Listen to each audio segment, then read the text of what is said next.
c'est l'actu en feu.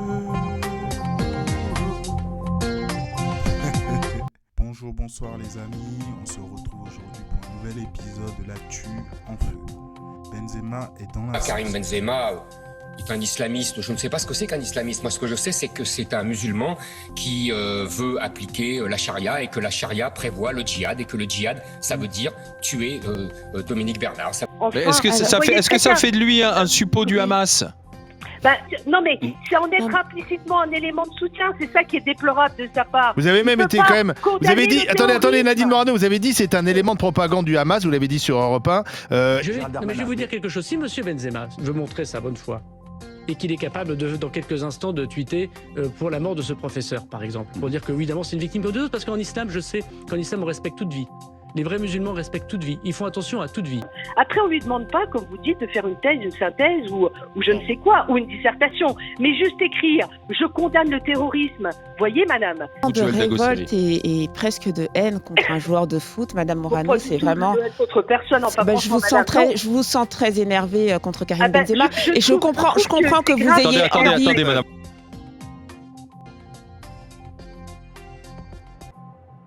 Karim Benzema, elle se justifie, pactiser avec ceux qui nous déclarent la guerre, revient à trahir son pays. Alors il ne faut pas exagérer, franchement. Et il a été une star du football parce qu'il est né en France, parce qu'il a grandi en France, parce qu'il a été dans des centres d'entraînement français, parce qu'il a été sélectionné en équipe de France.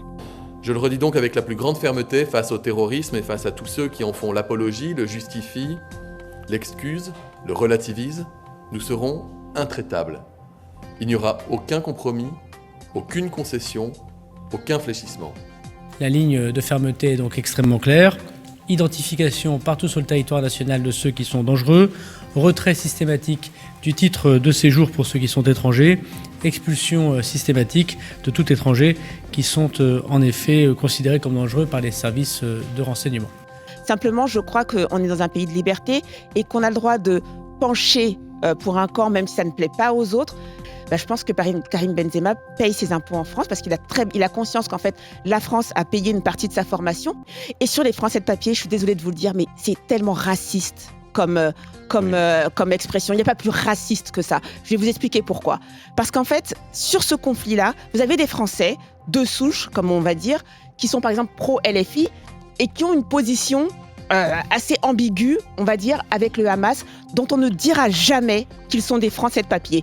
Cette expression n'est utilisée que pour des gens comme moi ou comme Karim Benzema. Et c'est très raciste. Et je pense qu'il faudrait à un moment bannir cette expression de votre bouche. Vous pouvez... Enfin, c'est épouvantable pour lui. Moi, quand je l'interroge sur tous ces gens qui disent que tu n'aimes pas la France, il me dit mais c'est pas la France que je n'aime pas. Moi, j'aime la France. Ce sont ces gens-là.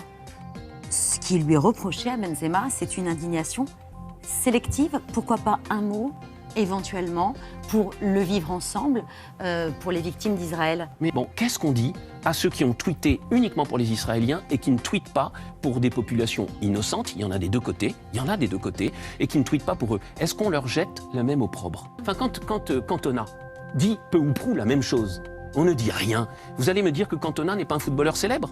C'est un nouvel épisode, vous l'avez rappelé, dans l'histoire très chahutée entre Karim Benzema et la classe politique française. Comment vous expliquez que votre client suscite la polémique?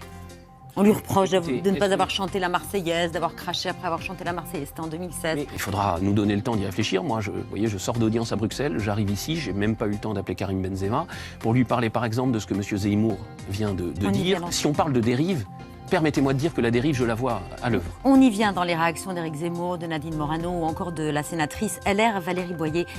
Enfin, est-ce qu'on mesure les temps que nous vivons? Est-ce qu'on n'a pas besoin de paroles autres que d'essayer d'instrumentaliser, notamment un garçon qui représente dans sa figure symbolique, je dirais construite, un tas de gens.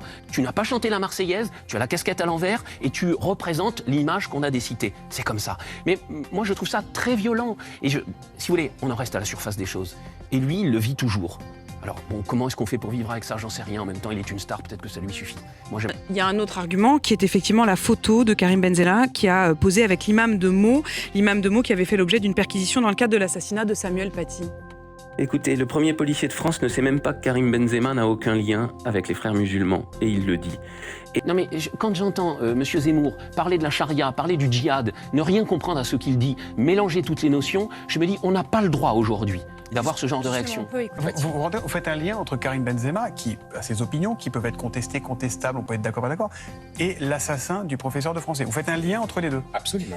Je fais un lien direct. Et en revanche, c'est qu'on lui reprochait, en réalité dans les éléments de langage qui sont donnés par le ministère aujourd'hui, on lui reproche une pratique peut-être aujourd'hui plus observante, un rapprochement. Il lui est également reproché d'avoir posé avec l'imam de mots qui, selon le Miniti, ou encore d'avoir liké la publication d'un combattant russe de MMA sur laquelle on voit le visage d'Emmanuel Macron marqué par la trace d'une semelle de chaussure.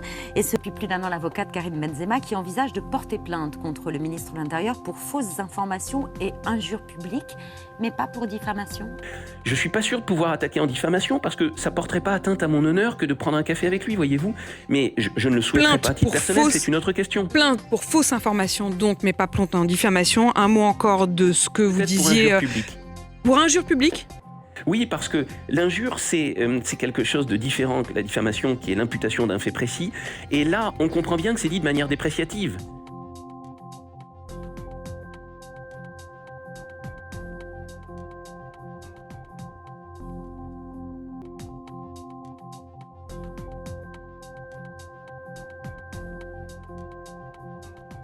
Merci d'avoir pris le temps de regarder cette vidéo. Si elle t'a plu, je te remercierais bien de mettre un petit like, de t'abonner, donc de cliquer sur la petite cloche pour ne plus rater nos publications. Et si tu peux, tu vas sur WhatsApp et tu partages avec tous tes amis. C'était l'actu en feu.